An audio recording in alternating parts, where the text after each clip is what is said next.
علیہ وسلم۔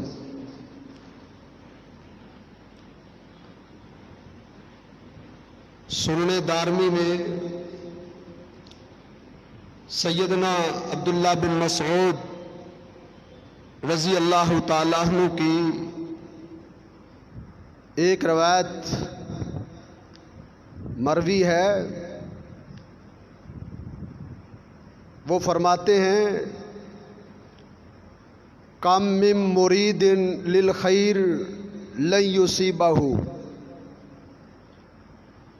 دنیا میں کتنے ہی ایسے نیکوکار بستے ہیں جو اپنے گمان میں تو نیکیاں کر رہے ہیں، وہ سمجھتے ہیں کہ ہم دن رات نیک اعمال کو جمع کر رہے ہیں، نیکیوں کی پونجی اکٹھی ہو رہی ہے، لیکن لن یصیبہ، ان کے پاس نیکیاں جمع نہیں ہو رہی۔ دن رات وہ محنتیں کرتے ہیں، ریاضتیں اور عبادتوں میں اپنے شب و روز بسر کر رہے ہیں، لیکن ان کو کچھ بھی حاصل نہیں ہو رہا۔ ان کی ریاضتیں اور ان کی محنتیں بالکل بیکار جا رہی ہے، ان کی نیکیوں کا انہیں دنیا اور آخرت میں کوئی فائدہ نہیں ہے۔ اس کی کیا وجہ ہے کہ بہت سے ایسے نیکیاں کرنے والے ہیں لیکن انہیں حاصل کچھ نہیں ہوتا۔ اس کی وجہ اور سبب یہ ہے کہ ان کی نیکیاں عند اللہ قبول نہیں ہیں۔ اس لیے ہر نیکی کرنے والے کو سب سے پہلے یہ دیکھنا ہوگا کہ میں یہ جو نیکی کر رہا ہوں یہ نیکی اللہ کے ہاں قبول بھی ہے یا نہیں۔ وہ بندے کو کیسے پتہ چلے گا کہ میری یہ نیکی عند اللہ مقبول ہے یا نہیں؟ اس کے لیے اسلام میں شرطیں موجود ہیں۔ ہر نیکی کی قبولیت کی شریعت نے شرطیں بتائی ہیں، اور ان میں سے بنیادی 4 شرائط ہیں۔ ہر نیکی کی قبولیت میں 4 شرطوں کا ہونا ضروری ہے۔ اگر 4 شرائط میں سے ایک شرط بھی نہ ہوئی وہ نیکی برباد ہے، بندے کی وہ محنت اور کوشش وہ بالکل بیکار ہے، نہ ہونے کے برابر ہے۔ وہ کون سی 4 شرطیں ہیں؟ ایک شرط تو پچھلے جمعہ میں ہم نے بتائی تھی کہ وہ عقیدہ توحید ہے۔ ہر نیکی کرنے والے کا عقیدہ توحید ہونا درست، یہ ضروری ہے کہ اس کا عقیدہ مستحکم ہو، اس کے عقیدے میں کسی قسم کے شرک کی ملاوٹ نہ ہو۔ اگر شرک کی ملاوٹ ایک رتی کے برابر ہوئی، ذرے کے برابر بھی ہوئی، تو بندوں کے ڈھیروں اعمال برباد ہیں، اس کی کوئی ویلیو نہیں ہے اور کوئی حیثیت نہیں ہے۔ بالکل بیکار ہیں وہ نیکیاں جس میں ایک ذرے برابر بھی شرک کی ملاوٹ ہوگی اور توبہ کے بغیر انسان مر گیا۔ ہاں، اگر زندگی میں وہ اپنے شرک سے توبہ کر لے تو اس کی زندگی کی تمام نیکیاں بحال ہو جاتی ہیں۔ دیکھیں یہ بھی اللہ کا کتنا بڑا انعام ہے کہ کفر اور شرک کی وجہ سے جو انسان کی نیکیاں برباد ہوئی ہوتی ہیں، اگر اللہ رب العزت اس کو توبہ کی توفیق دے دے، توبہ کی، اور وہ اپنے شرک اور کفر سے مرنے سے پہلے توبہ کر لیتا ہے، تو کفر اور شرک کی وجہ سے جو نیکیاں برباد ہوئی ہوتی ہیں وہ سب اللہ بحال کر دیتے ہیں۔ حتیٰ کہ نبی علیہ الصلوۃ والسلام کے پاس حکیم بن حزام جب انہوں نے اسلام قبول کیا تو رسول اللہ صلی اللہ علیہ وسلم کے سامنے انہوں نے اپنی جاہلیت کی، کفر کے زمانے کی نیکیوں کا پوچھا تھا کہ اللہ کے رسول اسلام قبول کرنے سے پہلے بھی میں کچھ نیکیاں کیا کرتا تھا، میں کچھ اعمال کیا کرتا تھا اللہ کو راضی کرنے کے لیے، میں نے کچھ نیکیاں اور عبادات اور خدمت خلق میں نے کی ہے، تو کیا اب میں اسلام قبول کر چکا ہوں، اب مجھے اس کا فائدہ ہوگا؟ آپ نے فرمایا اسلمت علی ما اسلفت، تو نے دور جاہلیت میں جتنی بھی عبادات کی ہیں، جتنی بھی نیکیاں کی ہیں، جب تو نے اسلام کو قبول کر لیا ہے تو وہ تیری ساری نیکیاں بحال ہو چکی، تیرے نامہ اعمال میں وہ ساری نیکیاں جو ہیں وہ لکھ دی گئی ہیں جو تو نے کفر کے زمانے میں کی تھی۔ یہ کتنا بڑا انعام ہے اللہ کا کہ بندہ اپنی اصلاح کر لیتا ہے تو اس کی نیکیاں بحال ہو جاتی۔ اور اسی سے یہی بھی سمجھ آتی ہے کہ توبہ انسان جب کر لیتا ہے گناہوں سے تو وہ توبہ کی پہلے گناہوں کی وجہ سے جو اس کی نیکیاں برباد ہوئی ہوتی وہ بھی بحال ہو جاتی۔ کفر سے بڑھ کے تو کوئی گناہ ہی نہیں ہے، جب کفر سے انسان توبہ کرتا ہے تو اس کی نیکیاں بحال ہو جاتی۔ تو کسی نے پوچھا حکیم بن حزام تو نے کیا نیکیاں کی تھی دور جاہلیت میں؟ تو دور جاہلیت میں حکیم بن حزام بڑے نیکوکار تھے، بڑے صالح انسان تھے اور بڑی نیکیوں سے محبت اور الفت رکھنے والے تھے۔ کہتے ہیں میں نے دور جاہلیت میں 100 اونٹ خریدے تھے، 100 اونٹ، اور ان 100 اونٹوں کو میں نے کس لیے خریدا تھا کہ میں اللہ کے راستے میں 100 اونٹ ذبح کروں گا، اور میں نے ان 100 اونٹوں کو ذبح کے لیے بھی مکہ مکرمہ میں نے بھیجے تھے کہ وہاں ذبح ہوں، اور وہ ذبح کرنے کے لیے میں نے غلام بھیجے تھے ساتھ، غلام زر خرید غلام، میں نے اپنی جیب سے سونا اور چاندی سے غلام خریدے۔ کتنے غلام؟ 100 غلام خریدے تھے۔ ان 100 غلاموں کو کہا تھا کہ تم نے ایک ایک اونٹ کو لے جانا ہے اور میری طرف سے اللہ کے گھر میں حرم مکہ میں تم نے میری طرف سے ذبح کر دینا۔ وہ لے گئے، 100 اونٹ لے گئے، انہوں نے 100 اونٹ ذبح کیے۔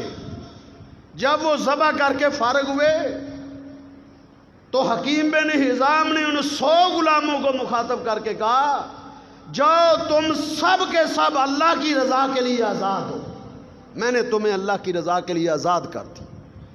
100 اونٹ ذبح کیے، 100 غلاموں کو آزاد کیا۔ یہ اس نے کفر کے زمانے میں یہ نیکی کی تھی۔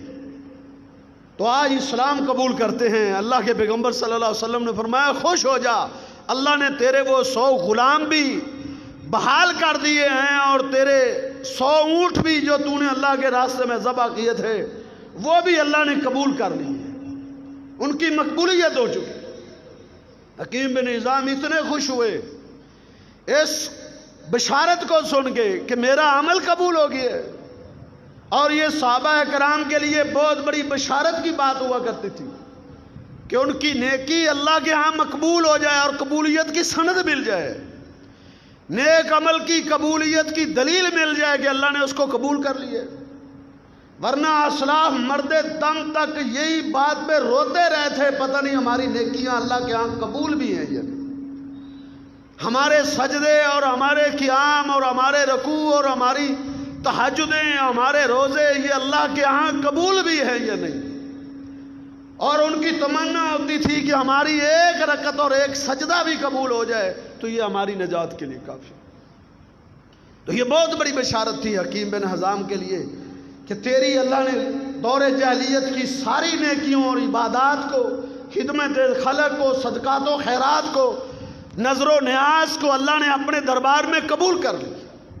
اور اس خوشی میں حکیم بن حزام نے پھر ایک اونٹوں کا ریوڑ خریدا، 100 اونٹوں پر مشتمل تھا، صحیح مسلم میں یہ حدیث موجود ہے۔ 100 اونٹ خریدے اسی طرح پھر 100 غلام خریدے اور ان 100 غلاموں کو حکم دیا کہ ان کو اللہ کے گھر میں لے جاؤ، حرم مکہ میں لے جا کے ان کو تم ذبح کر دو اور تم اللہ کی رضا کے لیے اس کے بعد آزاد ہو۔ اسلام قبول کرنے کے بعد بھی اس خوشی میں انہوں نے 100 اونٹ ذبح کیا اور 100 غلاموں کو آزاد کیا تھا۔ کس قدر وہ نیکیوں کے حریص تھے، ورنہ کسی نے کوئی بکری ذبح کی اور قبول پتہ ہو جائے کہ یہ قبول ہو گئی ہے تو اس نے اور نیکی کے قریب کیا جانا ہے۔ یہ حدیثیں جب سنتے ہیں نا کہ یہ عمل کریں تو عمرے کا ثواب مل گیا، پھر پوچھتے ہیں لوگ پھر عمرہ کرنے کی ضرورت تو کوئی نہیں نہ رہی، یہ عمل کرو تو حج کا ثواب مل جاتا ہے۔ پوچھنے والے پوچھتے ہیں اب پھر زندگی میں حج کی تو ضرورت نہیں نہ رہی۔ یہ ہماری صورتحال ہے، یہ ہمارا جذبہ ہے، لیکن انہیں بشارتیں مل چکی تھی کہ تمہاری یہ نیکیاں عند اللہ قبول ہو چکی ہیں، اور بشارت بھی کسی عام آدمی سے نہیں، ناطق وحی نے ان کو بشارت دی تھی کہ اللہ نے تمہاری جہلیت کی نیکیوں کو بھی قبول کر لی۔ اس خوشی میں وہ اور نیکیاں کرتے تھے اور آگے بڑھنے کی کوشش کرتے تھے اور مقابلہ بازی کرتے تھے۔ تو میں عرض کر رہا تھا کہ پہلی شرط جو ہے وہ عقیدہ توحید ہے کہ بندے کا عقیدہ مستحکم ہونا چاہیے، اس میں شرک و کفر کی کسی قسم کی کوئی ملاوٹ نہیں ہونی چاہیے۔ انسان مرتے دم تک اس جستجو میں اور اس غور و خوض میں اور اس محنت میں لگا رہے پورے احتیاط کے ساتھ کہ کہیں میں شرک اور کفر کے عمل میں مبتلا نہ ہو جاؤں۔ اس کے بعد دوسری شرط جو نیک عمل کی قبولیت کی ہے، جس پر آج ہم نے اختصار کے ساتھ کچھ گزارشات عرض کرنی، وہ ہے کہ انسان کا جو بھی عمل ہے، جو بھی نیکی ہے، جو بھی عبادت ہے، چھوٹی ہے یا بڑی ہے، اس کی قبولیت اس وقت تک نہیں ہو سکتی وہ نیکی جس قدر بھی خوبصورت کیوں نہ ہو اور جس قدر بھی اس پر محنت کیوں نہ صرف ہوئی ہو اور جس قدر بھی اس پر انسان کی توانائی کیوں نہ صرف ہوئی ہو، وہ نیکی اللہ کے ہاں اس وقت تک قبول نہیں ہو سکتی جب تک وہ نیکی محمد رسول اللہ صلی اللہ علیہ وسلم کی اطاعت کے تابع نہ ہو، اطاعت کے مطابق ہو، پیغمبر کی اتباع میں ہو۔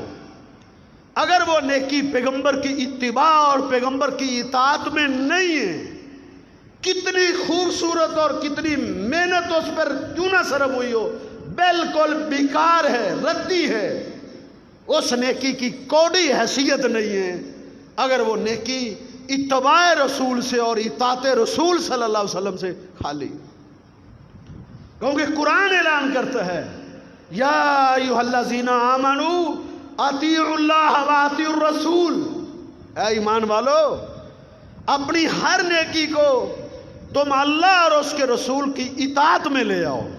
اطیعوا اللہ واطیعوا الرسول، اپنی ہر عبادت کو، زندگی کے ہر شعبے کو اللہ اور اس کے رسول کی اطاعت میں لے آؤ۔ اگر تمہاری نیکیاں اور تمہاری عبادات، تمہاری ریاضات اگر اللہ کے پیغمبر کی اطاعت سے باہر ہوگی تو وہ برباد ہے۔ لا تبطلوا اعمالکم، اپنے اعمال کو برباد مت کرو، اللہ کے پیغمبر صلی اللہ علیہ وسلم کی اطاعت اور اتباع اور فرما برداری سے نکال کر اپنی نیکیوں اور عبادات کو ضائع مت کرو۔ وہ نیکیاں ضائع ہیں، وہ سب نیکیاں برباد ہیں جو اللہ کے پیغمبر صلی اللہ علیہ وسلم کی اتباع میں نہیں ہے، جو محمد رسول اللہ صلی اللہ علیہ وسلم کی اطاعت میں نہیں۔ اس کے دو شعبے ہیں، ایک یہ ہے کہ وہ نیکی قرآن و حدیث سے ثابت ہو، قرآن میں اس کا تذکرہ ہو یا حدیث مصطفیٰ میں اس کا ذکر ہو، اس نیکی کا حکم اللہ نے دیا ہو یا اس نیکی کرنے کا حکم محمد الرسول اللہ صلی اللہ علیہ وسلم نے دیا ہو۔ اگر وہ نیکی اللہ اور اس کے رسول نے نہیں بتائی، قرآن میں اس نیکی کا ذکر نہیں ہے، حدیث مصطفیٰ صلی اللہ علیہ وسلم نے اس نیکی کا ذکر نہیں ہے، وہ عمل برباد ہے، وہ ضائع ہے، وہ نیکی بالکل بیکار اور ردی ہے، کوئی ویلیو اور کوئی حیثیت نہیں ہے، اس کے لیے کوئی ترازو ہی قائم نہیں ہوگا، وہ وزن کے قابل ہی نہیں ہوگی، کل قیامت کے دن اس کو نیکیوں کے ترازو میں رکھا ہی نہیں جائے گا۔ بلکہ بعض آثار سے یہ بات بھی سمجھ آتی ہے کہ ایسی نیکیوں کو جب نیکیوں کے ترازو میں رکھا جائے گا، اس ترازو کے اندر یہ کوالٹی اور یہ وصف ہوگا اس کے اندر کہ وہ ترازو ایسی نیکی کو باہر پھینک دے گا، نیکی خود بخود ترازو اٹھا کے باہر پھینک دے گا۔ اتنا فہم اللہ نے اس ترازو کو دیا ہوگا جس ترازو پہ انسان کی نیکیاں تولی جائیں گی، وہ ترازو اٹھا کے باہر پھینک دے گا۔ اسی کے بارے میں اللہ نے فرمایا فَلَا نُقِيمُ لَهُمْ يَوْمَ الْقِيَامَةِ وَزْنًا، ایسی نیکیوں کو ترازو میں رکھا ہی نہیں جائے گا، ان کے لیے ترازو قائم ہی نہیں ہوگا، ترازو قبول ہی نہیں کرے گا۔ ترازو کس نیکی کو قبول کرے گا؟ جو نیکی کتاب و سنت میں جس کا ذکر ہے، قرآن و حدیث میں جس کا ذکر ہے، محمد رسول اللہ صلی اللہ علیہ وسلم نے جو نیکی کی ہے یا بتائی ہے، یہ جس کی فضیلت بتائی، آپ کے قول عمل تقریر سے وہ نیکی ثابت نہیں ہے تو برباد ہے۔ اس پر 20 دلائل موجود ہیں۔ صحیح بخاری اور صحیح مسلم میں رسول اللہ صلی اللہ علیہ وسلم کا فرمان ہے من احدث فی امرنا ھذا ما لیس منہ فہو رد، جس نے کوئی بھی ایسی عبادت کی، کوئی بھی ایسا کام کیا، کوئی بھی ایسی نیکی کی جس پر ہماری مور نہیں ہے، من احدث فی امرنا ھذا ما لیس منہ، جو ہمارے طریقے میں سے نہیں ہے، جس کا ثبوت ہمارے طریقے میں موجود نہیں ہے، تو رسول اللہ صلی اللہ علیہ وسلم کی زبان مبارک سے یہ بات نکلی ہے فہو رد، فہو رد، فہو رد، وہ مردود ہے۔ کرنے والا جو بھی ہے، جس ہستی اور جس گروہ سے اس کا تعلق کیوں نہ ہو، وہ عمل برباد ہے، ضائع ہے۔ جو عمل اللہ کے پیغمبر صلی اللہ علیہ وسلم کی سنت میں نہیں۔ صحیح مسلم میں اس کی وضاحت اس طرح موجود ہے من عمل عملا، جس انسان نے کوئی بھی عمل کیا ولیس علیہ امرنا، اور اس عمل پر ہماری مور نہیں ہے، ہمارا طریقہ نہیں ہے، وہ عمل ہم نے نہیں کیا، وہ عمل ہماری سنت سے ثابت نہیں ہے، ہمارے طریقے میں سے نہیں ہے، اللہ کے پیغمبر صلی اللہ علیہ وسلم نے فرمایا فہو رد، وہ عمل مردود ہے، اللہ کے ہاں وہ عمل ریجیکٹ ہے، اللہ اس کو رد کر دیں گے، پھینک دیں گے، قبول نہیں۔ اس لیے میرے بھائیوں، ہر نیکی کرنے سے پہلے، ہر عبادت کرنے سے پہلے ذکر و اذکار ہیں، کوئی وظیفہ ہے، قربانی ہے، زکوٰۃ ہے، صدقات و خیرات ہیں، نوافل ہیں، بدنی عبادات ہیں، مالی عبادات ہیں، اور انسان کی قولی عبادات ہیں۔ ہر قسم کی عبادت کرنے سے پہلے یہ دیکھو کیا یہ عمل کتاب و سنت میں اس کا ذکر ہے، یہ نیکی اللہ اور اس کے رسول نے بتائی ہے، کیا محمد رسول اللہ صلی اللہ علیہ وسلم نے یہ نیکی کی ہے، تو پھر وہ بے دھڑک وہ نیکی کرتے چلے جاؤ۔ اگر اللہ کے پیغمبر صلی اللہ علیہ وسلم نے وہ عمل نہیں کیا، آپ وہ عمل نہ کریں، اللہ نے نہیں بتایا مت کریں۔ کیوں؟ اللہ فرماتے ہیں یا ایھا الذین آمنوا لا تقدموا بین یدی اللہ ورسولہ، اے ایمان والو تم اللہ اور اس کے رسول سے آگے مت بڑھو۔ آگے بڑھنے کا کیا معنی ہے؟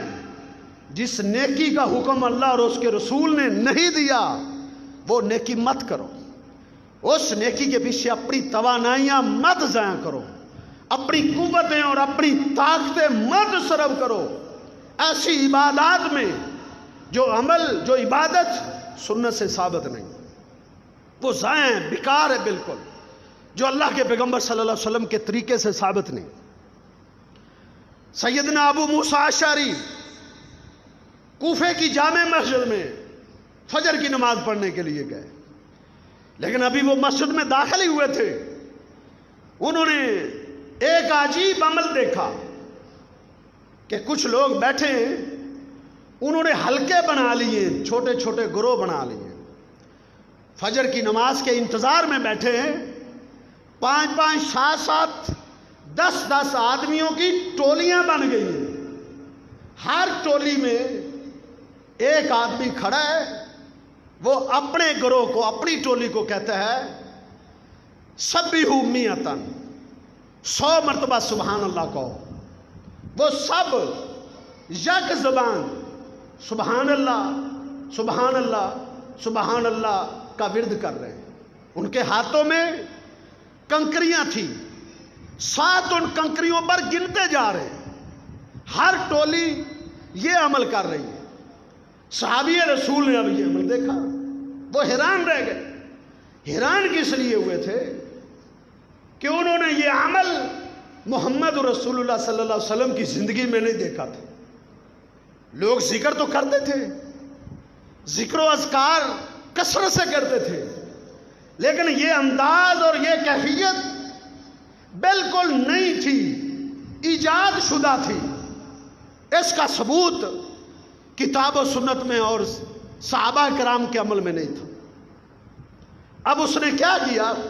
دروازے سے ہی واپس چلے گئے، مسجد میں نہیں داخل ہوا۔ سیدنا عبداللہ بن مسعود رضی اللہ تعالیٰ عنہ کے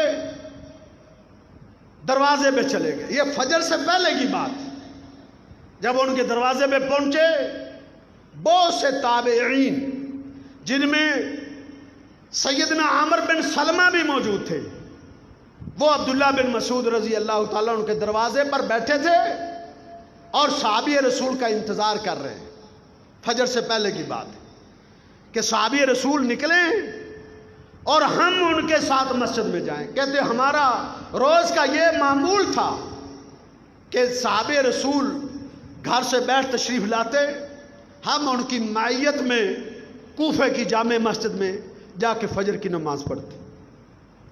ابو موسیٰ اشعری پہنچ گئے، بھاگے ہوئے جلدی جلدی پہنچے اور کہتے ہیں کہ ابھی تک صحابی رسول باہر نہیں آئے۔ کہا نہیں، ابھی تک باہر تشریف نہیں لائے۔ وہ بھی انتظار میں بیٹھ گئے، لیکن بے تاب تھے، کبھی اٹھتے تھے کبھی بیٹھتے تھے۔ کیوں؟ صحابی بے تاب کیوں تھا؟ اس نے کیا دیکھا تھا؟ اس نے امت میں ایک نئے عمل کو جو نیا ایجاد کر لیا گیا تھا وہ دیکھ لیا تھا۔ وہ بے چین ہو گیا کہ کام بڑا غلط ہو رہا ہے۔ کبھی اٹھتے تھے کبھی بیٹھتے تھے۔ یہ صحابہ کرام کا ایمان تھا کہ دین میں جب وہ بدعت کو دیکھتے تھے تو ان کی کیفیت کیا ہو جاتی تھی، ان کی رنگتیں بدل جاتی تھی کہ دین میں اضافہ ہو رہا ہے، اللہ کے پیغمبر صلی اللہ علیہ وسلم کے دین کو بدلا جا رہا ہے۔ وہاں کیا بیٹھنا، ہم تو نام کے اہل سنہ ہیں اور نام کے اہل حدیث ہیں۔ ایسی مجلسوں میں ہم بھاگے ہوئے جاتے ہیں جہاں بدعات ہوتی ہیں، اور ان بدعات میں کی مجلس میں صرف بیٹھتے ہی نہیں بلکہ ہماری اکثریت اہل حدیث کا دعویٰ کرنے والے کہ ہم اہل حدیث کے گھر پیدا ہوئے ہیں، جو سینے پہ ہاتھ مار کے کہتے ہیں میرا باپ بھی اہل حدیث تھا، میرا دادا بھی اہل حدیث تھا۔ تیری اہل حدیثیت کیا اہل حدیثیت ہے؟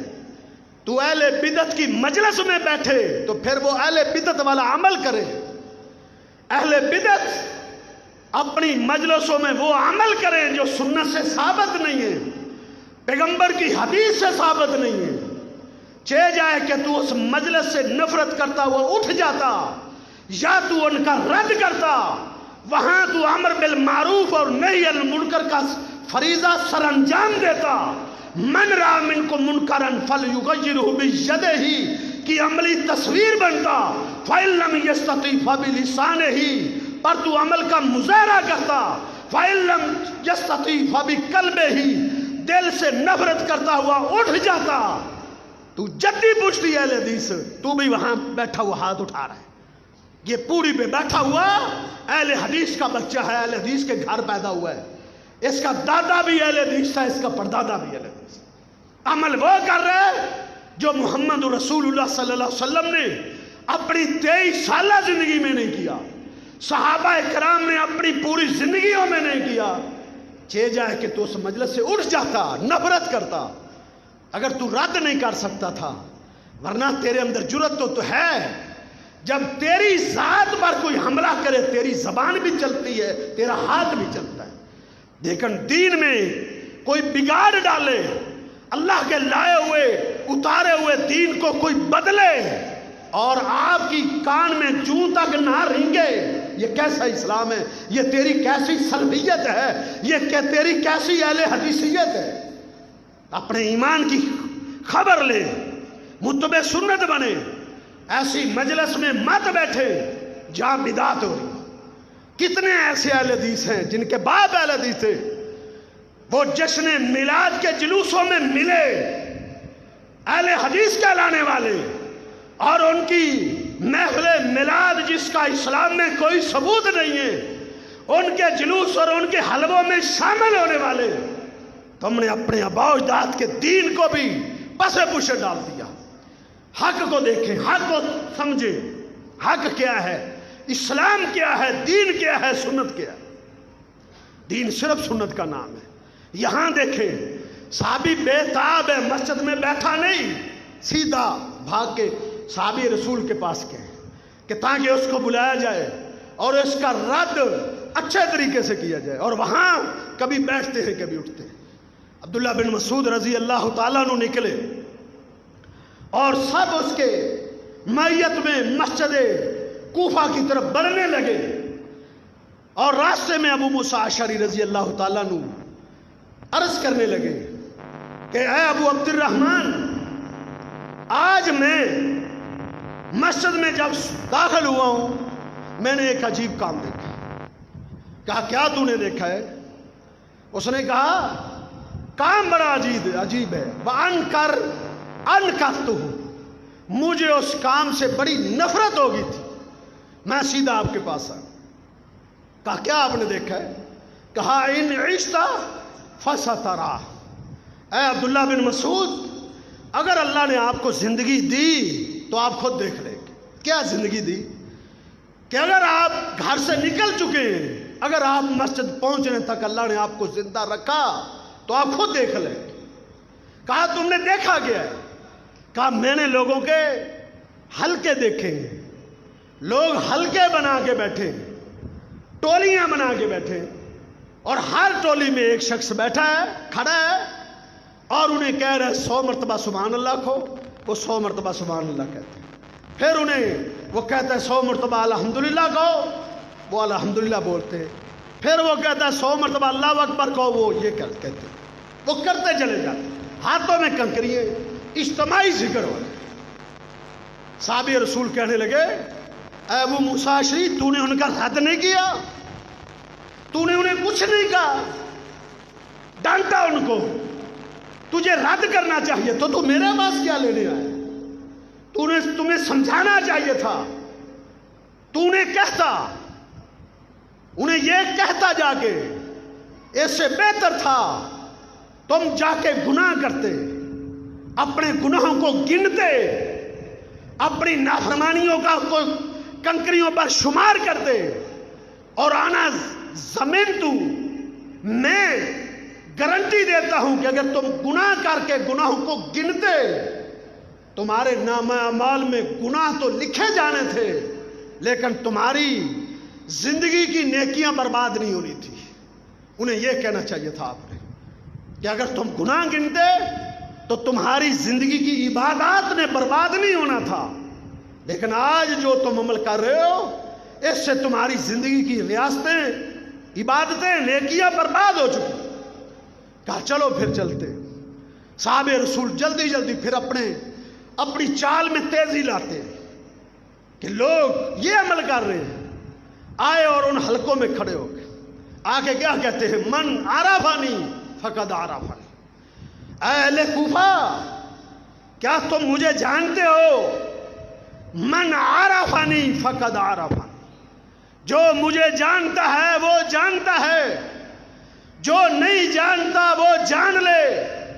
آنا عبداللہ ابن مسعود, میں محمد رسول اللہ کا خادم, میں محمد رسول اللہ کا صحابی، صاحب وسادہ، صاحب نالین، اللہ کے پیغمبر کا صحابی عبداللہ ابن مسعود ہوں، مجھے پہچان لو۔ اور پھر کیا کہتے ہیں کہ ما لی ارا تصنعون، تم کیا کر رہے ہو، یہ کیا کر رہے ہو تم؟ جب اس انداز سے ڈانٹا، انہوں نے کیا کہا؟ پہلے تو یہ بولا اَأَنْتُمْ أَهْدَىٰ اَأَنْتُمْ عَلَىٰ مِلَّةٍ او ملت محمد صلی اللہ علیہ وسلم، تم حق پر ہو، تم دین پر ہو، یا محمد رسول اللہ صلی اللہ علیہ وسلم دین پر تھے؟ تم نیکی کر رہے ہو، تم اسلام پر عمل کر رہے ہو، یا اللہ کے پیغمبر نے اسلام پر عمل کیا؟ ایک ہی کام ہے، یا تم نیکیوں میں آگے بڑھ گئے ہو، محمد رسول اللہ صلی اللہ علیہ وسلم کو پیچھے چھوڑ کے تم آگے بڑھ گئے، یا پھر تم مفتاتی ہو باب ضلالت، آج تم گمراہی کا ایک دروازہ کھول چکے ہو، آج دروازہ کھل چکا ہے۔ اگر یہ دروازہ بند نہ ہوا تو پھر قیامت تک یہ دروازہ بند نہیں ہوگا، تم گمراہی کا دروازہ کھول چکے۔ کس کو گمراہی کا ہے؟ وہ آگے سے کیا جواب دیتے ہیں؟ وہ کہتے ہیں یا ابا عبد الرحمن، اے ابو عبد الرحمن صحابی رسول، ما اردنا الا الخیر، ہم نیکی کر رہے ہیں، ما اردنا الا الخیر، ہم نیکی کر رہے ہیں۔ ہم کیا کر رہے ہیں؟ نعود التکبیر والتسبیح والتحمید، ہم سبحان اللہ پڑھ رہے ہیں، الحمدللہ پڑھ رہے ہیں، اللہ اکبر پڑھ رہے ہیں، ہم کون سا گناہ کر رہے ہیں؟ ما اردنا الا الخیر۔ صحابی رسول نے اس پر یہ جملہ بولا تھا جو میں نے اپنی گفتگو کے آغاز میں آپ کے سامنے رکھا۔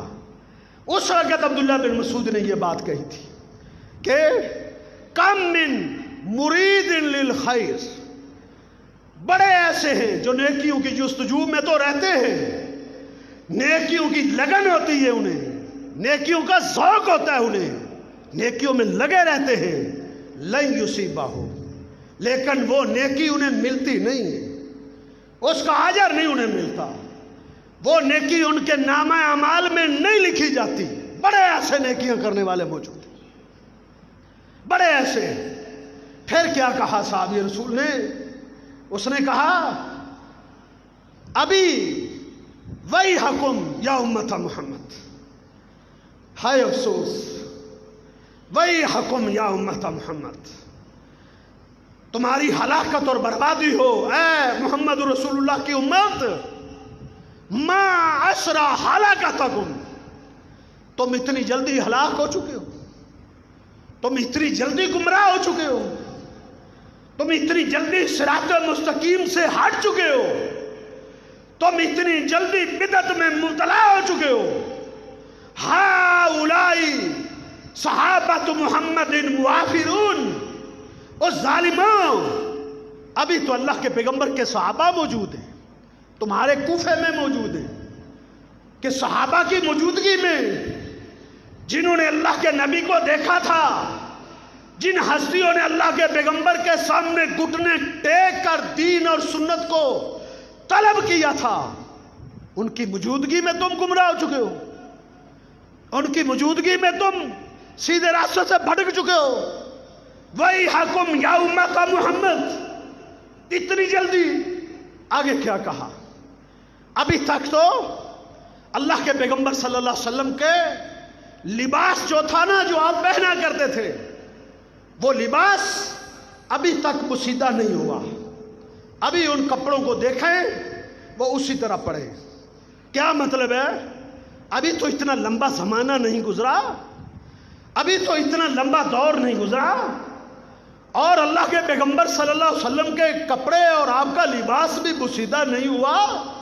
وَلَمْ تُكْسَرْ عَانِيَتُهُ، ابھی تو اللہ کے پیغمبر کے جو برتن تھے، مٹی کے برتن، اسٹیل کے برتن نہیں، لوہے کے برتن نہیں، اللہ کے پیغمبر کے جو برتن مٹی کے تھے وہ بھی ابھی نہیں ٹوٹے. لم تکسر عنیتہ، تم اتنی جلدی گمراہ ہو چکے ہو، تم اتنی جلدی بھٹک چکے ہو. یہ ایک بدعت دیکھی تھی. کیا دیکھا تھا انہوں نے اللہ کا ذکر ہی کر رہے تھے، لیکن اس ذکر کا طریقہ انہوں نے ایجاد کیا تھا. وہ طریقہ نہ قرآن نے بتایا تھا، نہ اللہ کے پیغمبر صلی اللہ علیہ وسلم کی حدیث میں اس کا ذکر تھا. صرف انہوں نے طریقہ ایجاد کیا تھا، اور اس طریقے کو گھڑنے کی وجہ سے صحابی رسول نے کہا تم گمراہ ہو چکے. بڑا سمجھایا لیکن نہ باز آئے. چند ایک لوگ تھے انگلیوں پہ گنے جانے والے جن کو سنت کی سمجھ آ گئی تھی، جن کو بدعت سے نفرت ہو گئی تھی. ورنہ یہ بدعت ایسی زہریلی ہوتی ہے انسان کے، جس طرح انسان کے جسم میں زہر سرایت کر جاتی ہے، جس طرح بولا کتا کسی کو کاٹ لیتا ہے اور اس کتے کی زہر انسان کے رگ و ریشے میں پھیل جاتی ہے، بدعت کا معاملہ بالکل اسی طرح کا ہے. انسان کے جسم میں بدعت پھیل جاتی ہے، توبہ نہیں کرتا، بدعت کو چھوڑ نہیں سکتا. آپ سروے کر کے دیکھ لیں، آج لوگوں کو دیکھ لیں، لوگوں کو آپ بتائیں جا کے کہ اللہ کے پیغمبر کے زمانے میں لوگ فوت ہوتے تھے، آپ نے نماز جنازہ میں دعا کی ہے، لمبی دعائیں کی ہے، بڑی بڑی لمبی دعائیں کی ہے. صحابہ نے رشک کیے ہیں کاش کہ ہماری نماز جنازہ ہوتی. آج یہ سنت کو چھوڑ دیا گیا. نماز جنازہ کا سلام پھیرنے کے بعد کہتے ہیں چلو جی دعا کرو. یہ طریقہ آپ نے کہاں سے لیا ہے؟ اس طریقے کا کہاں ثبوت ہے؟ اس کا کہاں وجود ہے؟ جاؤ پورا کتب حدیث، ذخیرہ حدیث کی آبر گردانی کر کے دیکھیں، اپنے مفتیان اور اپنے علماء سے پوچھ کر دیکھیں. اللہ کے پیغمبر نے نماز جنازہ میں دعائیں کی ہیں، سلام پھیرنے کے بعد آپ نے دعا نہیں کی. لیکن آج سمجھا لیں کوئی بدعتی باز نہیں آ سکتا الا من رحم ربی، مگر جس پر میرے رب کا رحم ہو جائے. ورنہ اکثریت ان بدعات کو چھوڑنے والی نہیں. اللہ کے پیغمبر صلی اللہ علیہ وسلم نے مردے کو دفن کرنے کے بعد اس کی قبر پر کھڑے ہو کر دعا کی ہے. صحابہ کو کہا ہے میری قبر پہ، صحابہ کو کہا ہے جب کسی کو دفن کرتے استغفروا لاخیکم، اپنے اس بھائی کے لیے خوب اللہ سے استغفار کرو. رو رو کے استغفار کرتے نبی علیہ السلام، اور اس کے لیے ثابت قدمی کی دعا کرتے. یہ تو سنت ہے، لیکن یہاں بھی صرف کاروائی ڈالی جاتی ہے. اس وہاں سے چلیں گے 40 قدم گن کر وہاں کھڑے ہو کر دعا کریں گے، جس کا اسلام میں بالکل اس کا ایک اشارہ تک نہیں ملتا. 40 قدموں پہ جا کے دعا کی جا رہی ہے. کہاں ہے اس کا وجود؟ پھر فوتگی والے کے گھر بیٹھ کے ہاتھوں میں حکے ہیں، سگریٹوں کے سوٹے لگ رہے ہیں، غیبتیں ہو رہی ہے، لوگوں کی چگلیاں ہو رہی ہے، اور آتا ہے ایک آدمی کلام بخشو جی، اس نے حکی ادھر کی، منہ سے بدبو آ رہی ہے، گندے حکے اور تمباکو کی سمیل آ رہی ہے، فرشتوں کو اس سمیل اور تمباکو سے تکلیف پہنچ رہی ہے، اور یہ دعا کر، یہ دعا ہو رہی ہے. 2 سیکنڈوں میں دعا کی، پھر منہ میں حکی ڈال لی، سگریٹ منہ میں پھر ڈال لی. 2 منٹ کے بعد پھر ایک آیا، چلو جی دعا کرو، پھر دعا. یہ دعا کے ساتھ، یہ عبادت کے ساتھ مذاق ہوتا ہے. ہم وہاں بیٹھے ہوتے، بلکہ ہماری اکثریت اس عمل میں مبتلا ہو جاتی ہے صرف اس ڈر کی وجہ سے کہ یہ کیا کہیں گے. تم یہ دیکھتے ہو کہ یہ کیا کہیں گے، یہ نہ دیکھا کرو، یہ دیکھا کرو اللہ کیا کہے گا. تم اللہ کے دین کے ساتھ مذاق کر رہے ہو، اللہ کے دین کے ساتھ ٹھٹا ہو رہا ہے. ہم اس مجلس کی زینت بنے ہوئے. اللہ کے بندوں سنت سے محبت کرنے والے بن جاؤ، اور اس طبقے کو آپ سمجھا کے دیکھیں کہ آپ یہ عمل کیوں کرتے ہیں؟ وہ کہیں گے اس میں حرج کیا ہے؟ یہ حرج نہیں کہ تم دین میں اضافہ کر رہے ہو، تم یہ دین کو بڑھا رہے ہو، اللہ کے دین میں اضافہ کر رہے ہو۔ الیوم اکملت لکم دینکم واتممت علیکم بنعمتی ورضیت لکم الاسلام دینا۔ اللہ نے اپنے پیغمبر پر دین مکمل اتار کے آخری وہی بھیج کے اس دین پر آخری مور لگا دی تھی کہ الیوم اکملت لکم دینکم، آج تمہارے دین کو مکمل کر دیا گیا ہے، اللہ نے اپنی نعمت کو تم پر تمام کر کیا ہے، اور آج کے بعد اس دین میں نہ اضافہ ہو سکتا ہے نہ کمی ہو سکتی۔ دین میں اضافہ ہو رہا ہے، یہ مسئلہ ہی کوئی نہیں ہے۔ ایک پینڈو، ایک دیہاتی اللہ کے پیغمبر صلی اللہ علیہ وسلم کے پاس دین سیکھنے آیا تھا، اللہ کے پیغمبر صلی اللہ علیہ وسلم نے اس کو دین سکھایا، وہ سواری پر سوار تھا، وہیں سے ہی اس نے اپنی سواری کی مہار کو موڑا، پلٹا۔ جب اس نے اپنی سواری کو پھیرا اور اپنی بستی کی طرف چلنے لگا تو اس نے آخری بات جو اس کی زبان سے آخری جملہ نکلا تھا، اللہ نے اس کے آخری جملے کو لکھوا دیا، محفوظ بنا دیا، رہتی دنیا کے لیے اس پینڈو اور دیہاتی کے اس جملے کو دین بنا دیا، رہتی دنیا کے لیے کتاب و سنت میں ثبت کر دیا۔ اس نے واپس مڑتے ہوئے کیا کہا تھا؟ اس نے کہا والذی بعثک بالحق، مجھے اس ذات کی قسم جس نے آپ محمد صلی اللہ علیہ وسلم کو حق دے کر بھیجا ہے۔ ایک اس نے یہ قسم اٹھائی، تین قسمیں اس نے اٹھائی تھی، تین قسمیں اٹھا کے اس نے ایک جملہ بولا تھا۔ پہلی یہ قسم تھی والذی بعثک بالحق، مجھے اس ذات کی قسم جس نے آپ پر حق نازل کیا ہے، حق آپ پر جو اترا ہے وہ حق ہے۔ دوسری قسم اس نے یہ کھائی تھی والذی اکرمک، آقا مجھے اس ذات کی قسم جس نے آپ کے سر پر نبوت کا تاج رکھ کر عزتوں سے نواز دیا، میں اس ہستی کی قسم اٹھا کے کہتا ہوں۔ تیسری قسم اس نے یہ کھائی تھی والذی نفس بیدہ، مجھے اس ذات کی قسم جس کے ہاتھ میں میری جان ہے۔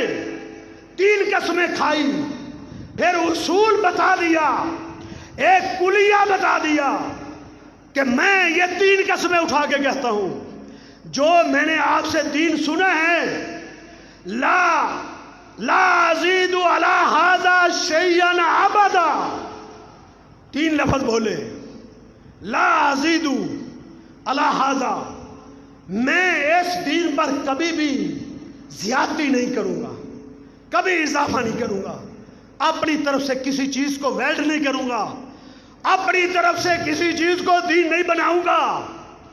پہلے یہ بات کہی لا ازید علی ھذا، اور دوسرا لفظ کیا بولا؟ شیئن، اس کی زبر اور زیر بھی اپنی طرف سے نہیں بدلوں گا، ایک زبر اور زیر، دین کا ایک نقطہ بھی اپنی طرف سے اضافہ نہیں کروں گا۔ تیسرا جملہ اس نے لفظ بولا آبادا، پوری زندگی مرتے دم تک آقا آپ کے دین پر قائم رہوں گا، آپ کی سنت پر قائم رہوں گا، بس یہی دین میرے لیے کافی ہے، اس میں نہ اضافہ کروں گا ولا انقص، نہ کبھی زندگی میں کم کروں گا۔ کیا مطلب؟ آپ نے 5 نمازیں بتائی ہیں، فجر کے 2 فرض ہیں، ظہر کے 4 فرض ہیں، عصر کے 4 فرض ہیں، مغرب کے 3 فرض ہیں، عشاء کے 4 فرض ہیں، ان فرضوں میں کبھی اضافہ نہیں کروں گا۔